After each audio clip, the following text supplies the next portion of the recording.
Konnichiwa! Welcome sa aking show, ang Japan! And yes, binago ko ang pangalan dahil ngayon, day 21 namin dito. Wala kami sa Nagano Prefecture. Nandito kami ngayon sa Tokyo. So, ginawa ko ng Japan para buong Japan na yung sakop. So, for today, day 1 namin dito sa Tokyo. Mamamasyal lang kami sa city. We will be staying here for 3 days and 2 nights. So, ipapasyal ko kayo ngayon dito sa Tokyo Metropolis. Update ko kayo pag nandun na kami sa first station namin. Nasa Shinjuku kami ngayon and pupunta kami sa Harajuku. Bye! Ayan, nandito na kami ngayon sa Harajuku Station and kung nakikita nyo sa likod ko is yung famous Takeshita Street. Pasok tayo. Etong Takeshita Street, marami ditong mga kainan, mga tindahan at kung ano-ano pa. So isa to sa pinupuntahan talaga dito sa Harajuku Station. And naglalakad kami ngayon dito sa Takeshita Street. Super daming tao. Nakakatawa, ang gaganda ng mga suot ng ibang mga nakakasalubong ko. Ano sila? Fashion na fashion. And itong Takeshita Street, bukod sa mga cute cafes, restaurants, may mga animal cafes dito, alam ko eh. Mga capybaras, mga cat cafe. Marami din ditong tindang mga kung ano-anong mga accessories, fashion clothes. Pupuntahan lang namin yung isang cafe na gustong puntahan ng pinsan ko. And nandito na kami sa first destination namin, Pompompurin Cafe. So, sikat na sikat na cafe dito with these characters. Hindi ko siya kilala pero sikat siya sa mga bata.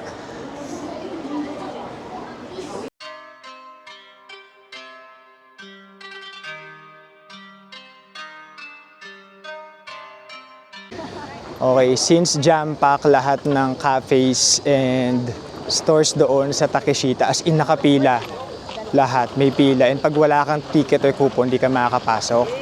Dito kami sa aming next destination, ang Meiji Jingu Shrine. Tumawid lang kami. And perfect to kasi naiinitan kami, at least dito malilim. Tignan nyo. Galing oh. Sa gitna ng city, biglang merong super daming puno na ganito. And perfect siya to escape the summer heat dahil super init. And dito tayo sa part ng shrine kung saan makikita natin yung barrels of sake wrapped in straw.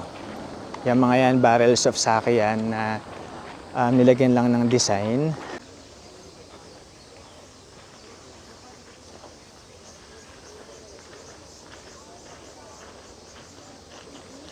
So kung sa kabila, mga sake, ito naman mga wines naman yan. Barrels of wine.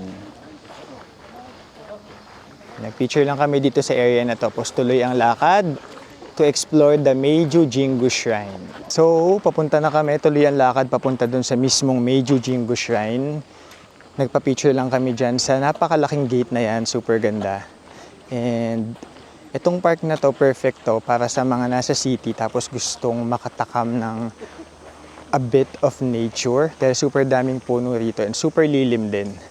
Kaya kagaya namin init na kami, so dito na lang namin piniling magpalipas ng oras.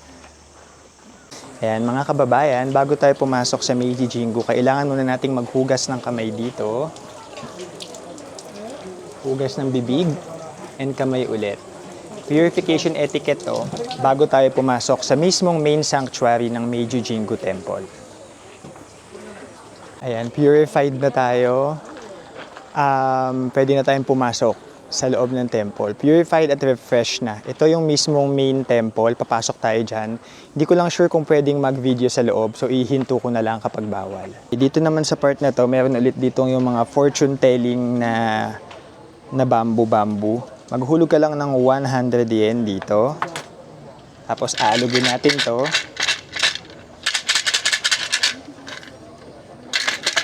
May lalabas dyan na stick. Ayun. Lumalabas. Ayun. Tapos, ayan, may number tayo makikita. Number 28. Kunin natin dito, number 28. Ito. Ayan. So, ito, number 28. Ayan, nakakatawa dito. Hindi pala siya fortune telling. Parang may makukuha kang poem na ganyan, na pwede mong gawing souvenirs. Not unlike doon sa Senkoji na fortune telling yung datingan niya. Ito ang ganda ng poem na nakuha mo. Nasa papel na ganito, tapos sa likod, nakalagay sa akin, managing to live without becoming concerned with trivial things seems in terms of living long to the best medicine. Papasok na kami ulit ngayon dito sa mismong main area ng temple. Super luwag niya, super lawak, and ang daming turista ngayon. Ito yung isa pang gate, and pagpasok mo makikita mo may dalawang malaking puno. Etong mga to, ang tawag yan is votive tablets. Magbabayad ka ng 500 yen, tapos doon sa banda doon, bibigyan ka nila ng tablet na ganyan. Susulatan mo ng prayers and dasal mo. Tapos ihahang mo dito para magkatotoo. So ayan, since wala tayong pambayad ng 500 yen para doon sa mga tablet na yon, pwede tayong mag-donate ng kahit magkano. Tapos dito lang sa paper, susulat natin yung wish natin. Sana makabalik ako and si Jello dito sa Japan. Ayan, ito yung wish ko. Lagay natin sa envelope na to.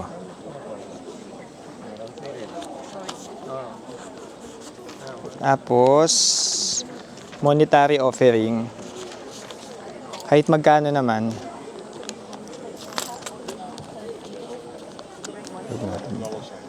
So after here, papasok na kami dito sa main temple.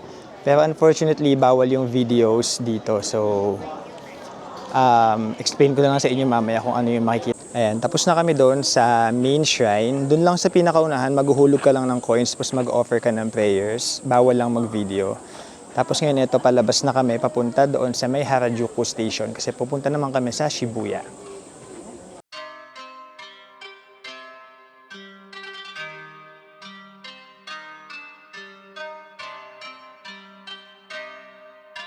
Ayan, nandito na kami sa Shibuya Station. First, napupuntahan namin ay yung Hachiko Memorial Statue. Nagtanong lang kami kung saan yung Hachiko Gate. And ito yung tinuro sa amin. Ayan, nakalabas na kami and sobrang dali pa lang makita ng Hachiko Statue. Alam mo kung bakit. Ang daming tao, uy. Ayun. Ang daming tao. At nandito lang din siya sa mismong Shibuya Scramble or Shibuya Crossing, yan yun. Station.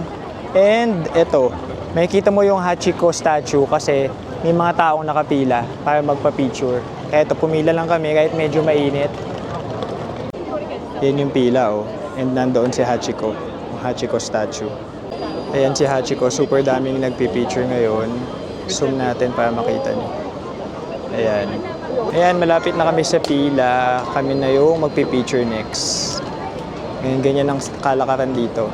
Pila doon sa Hachiko statue. Tapos dito naman sa katabi lang yung Shibuya Scramble o yung Shibuya Crossing. Okay, tatawid tayo sa famous Shibuya Scramble or Shibuya Crossing. Wow!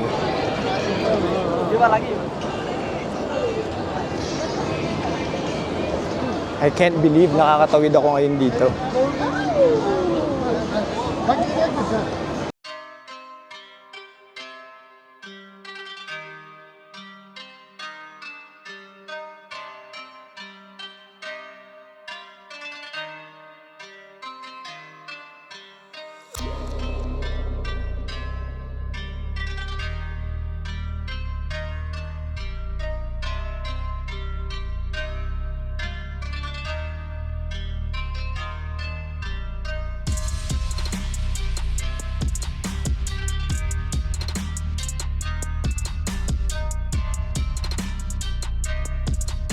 Ayan, nandito kami ngayon sa elevator paakyat ng Shibuya Sky.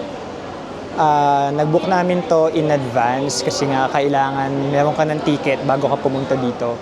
And sobrang nagkakaubusan ng slot dito, lalo na pag sunset. 1 month in advance pa lang ubus na. Kami ang nabook namin is 12:40 PM, yun lang kasi yung available. Ayan, papanik na kami sa 14th floor.